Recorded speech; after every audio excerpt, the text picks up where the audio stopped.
Olá, o Viver Empreender TV está no ar, eu sou Estela Jordi e hoje eu tenho o prazer em receber o Dr. Euclides Teodoro, ele que é professor universitário, advogado e empreendedor. Oi, Dr. Euclides, tudo bem? Seja muito bem-vindo. Eu que agradeço, obrigado, viu, pelo convite, muito bom estar aqui com vocês. Eu que agradeço. Posso chamar de Euclides? Fica à vontade, do jeito que você quiser. Então tá bom. Minha primeira pergunta é sobre o seu começo mesmo, né? Em que momento você decidiu abrir seu escritório e por que o direito civil? O direito civil, ele trata da vida da gente, do nosso cotidiano, das nossas tarefas de rotina, né? Ele envolve a questão de direito de sucessões, de direito de família, de direito de vizinhança, de contratos, ou seja, tudo aquilo que é da nossa vida privada, né? Então, foi uma forma que me atraiu no direito, ou seja, tudo aquilo que envolve a gente no dia a dia. E o escritório, eu sempre, desde garoto, desde pequeno, aquela vontade de ser advogado, né? Talvez influenciado por vizinhos, por pai de amigos, né? Por escritórios vizinhos que eu assistia e via os advogados atuando, trabalhando, e aí eu fui por esse caminho, fui por esse lado. E que outras áreas vocês atendem no escritório?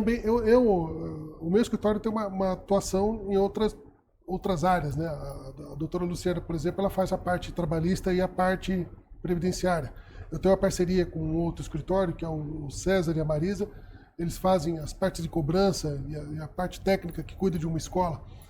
Eu tenho a parte também, eu que faço a parte também criminal. Eu gosto muito da área criminal há muitos anos, desde quando comecei a atuar na área criminal, que eu acho também uma área muito dinâmica, uma área gostosa de atuar, que tem muitos argumentos, treina a gente para a advocacia, treina a gente para a vida, né? Então eu tenho atuação nesse sentido também. Sim. Além de civilista, eu faço também a parte criminal. É verdade que o advogado ele é o primeiro juiz do caso ou essa frase não tem nada a ver? Eu acho que não tem nada a ver, até porque a gente não pode fazer valoração do caso, né? A gente tem que analisar com certa distância, né? Nós somos os defensores dos direitos e garantias do réu, não do fato, não do crime, né? Então o advogado tem um papel preponderante nesse sentido. Tem gente que acha que o advogado inventa história, inventa argumento, né? Ele não é isso. Ele trabalha com o argumento do réu, ele trabalha com a resposta do acusado. Então a gente faz aquilo que está nos autos, né? Não faz invencionice. Esse não é o papel do advogado. O papel do advogado ele é acompanhar o processo, né? Instruindo o processo, né? Observando a postura do juiz, do Ministério Público. Esse é a nossa função. Não defender o fato, jamais. E sim os direitos e as garantias do acusado.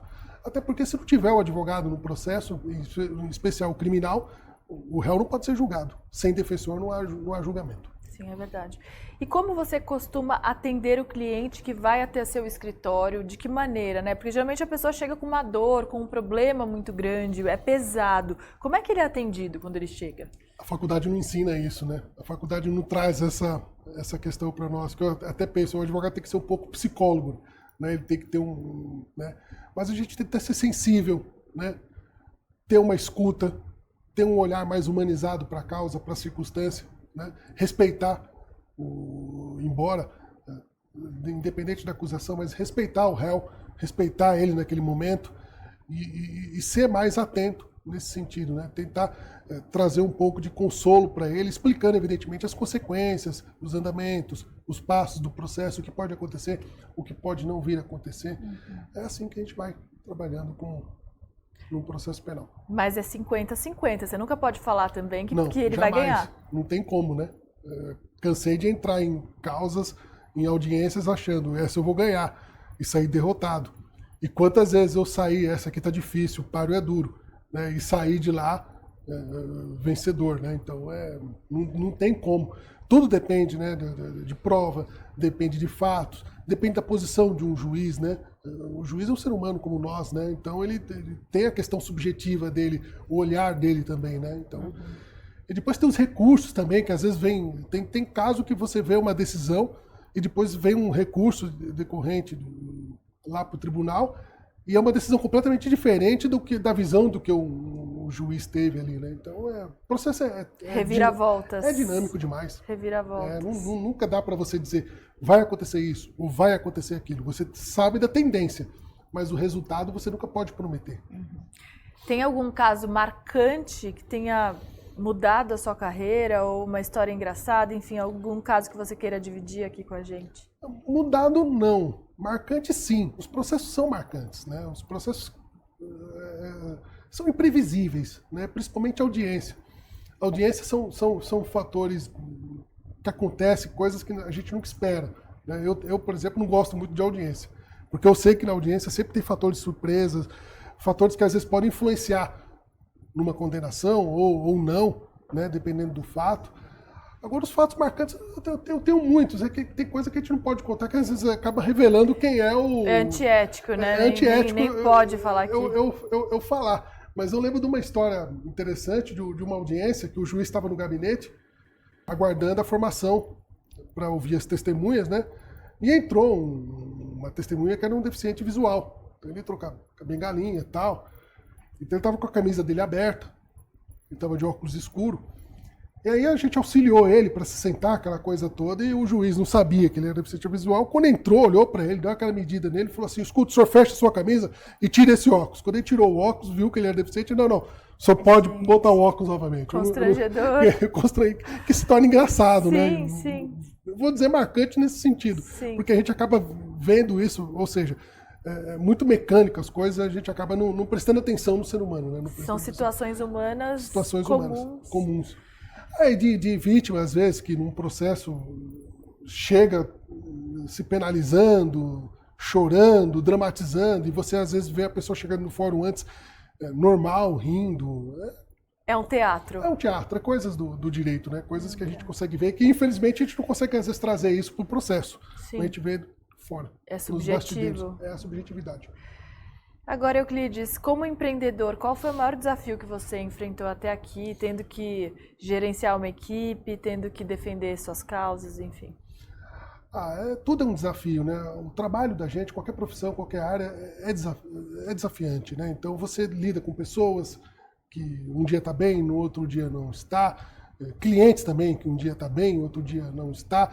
Você vai para o fórum, para os tribunais, tem dia que o juiz está bem, tem dia que o juiz não está, os servidores também. Então, lidar com as pessoas é uma coisa, assim, bem dinâmica também, né? Uma coisa que deixa a gente, assim, como é que nós vamos agir, como é que vamos encontrar essa situação.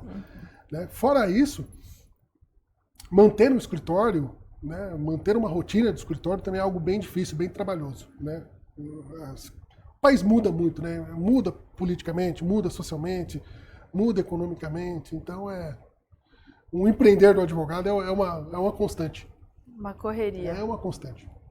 Doutor Euclides, agora sobre a sua carreira universitária, né? Qual a importância de estar tanto tempo dando aula? Eu queria que você contasse onde você dá aula, para quem não te conhece ainda. Hoje eu estou dando aula na FATEC de Itaquaquecetuba. Lá não tem a disciplina no curso de Direito, mas eu leciono a disciplina de Direito para a turma de TI, para a turma de Gestão Comercial e para a turma de Secretariado. Né? É gostoso você levar um pouco do direito, um pouco da nossa profissão, da nossa vida, e das técnicas e das doutrinas do direito para essa turma que não é da área do direito. Me parece que eles estão mais ansiosos, eles estão mais ávidos por essa informação, e parece que eles têm mais interesse. É gostoso, né?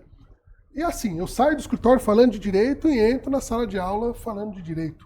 Né? Então, são campos diferentes, mas eu trato o mesmo assunto. Para mim é gostoso, né? Eu só sei fazer isso.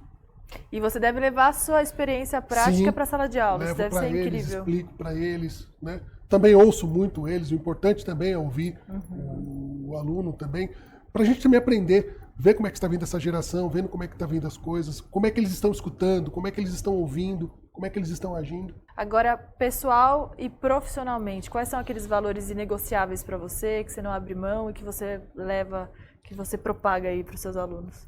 Tem que ser ético, tem que ser probo, tem que ser respeitoso, né? Tem que ser cauteloso. Hoje não basta só a ética, a probidade, a cautela, tem que ser humano, né? Você tem que ter olhos para outras circunstâncias, para ter respeito ao cliente, para ter respeito à pessoa, para aquelas pessoas que se envolvem conosco no dia a dia, no nosso trabalho, no nosso contrato, né? Então eu friso muito isso para eles. O direito não preconiza apenas normas e regras, né? Traz também filosofia, traz também arte, né? Então é importante você ter os olhos voltados para isso também, para você ser mais humano, ser mais sensível. E o advogado tem que estar antenado, tem que saber ler, tem que saber interpretar os fatos. 80% do nosso trabalho é escrito. Então a leitura para o advogado é muito importante. Eu digo que a leitura para a sociedade é muito importante, para todos os ramos, para todas as profissões, para todos os empreendedores principalmente. Ele tem que ler, né? Ou seja, ele tem que estar ciente, ele tem que pesquisar, ele tem que ver, né? E isso não só para o advogado. Claro que o advogado tem essa ferramenta que ele usa com mais afinco, mas isso serve para todo mundo e eu destaco isso para eles, né? A leitura não importa se seja uma leitura específica no sentido de você ir por uma revista ou aquilo só da sua área. Não, leia o que você gosta e leia bastante aquilo que você gosta para que você se amplie, se aprofunde na pesquisa. Porque tem muita gente dando opinião aí na internet sem ter dados, fatos. Exato, o cara vê só uma tirinha e ele já faz uma análise daquilo e ele já coloca uma interpretação daquilo dele, que é o ponto de vista dele. Muitas vezes rasa, né? Muitas vezes sem analisar o conteúdo, sem analisar o que foi dito do outro lado, sem pesquisar, sem ter uma leitura, né? Então eu falo sempre, às vezes nas redes sociais, eu vejo as pessoas comentando decisões judiciais, eu falo, mas escuta, você leu a decisão? Você viu a reportagem sobre ela. E a decisão, você leu? Você pegou a sentença? Que é a interpretação da interpretação da interpretação. Exatamente. Ele é o resumo de tudo e ele está opinando sobre aquilo, sem propriedade nenhuma. Então, ou seja, você tem que pegar a decisão na íntegra e ler a decisão. Né? Às vezes você até muda a sua opinião em relação ao fato. Ou você continua com a sua postura, mas você edifica mais ainda o seu posicionamento.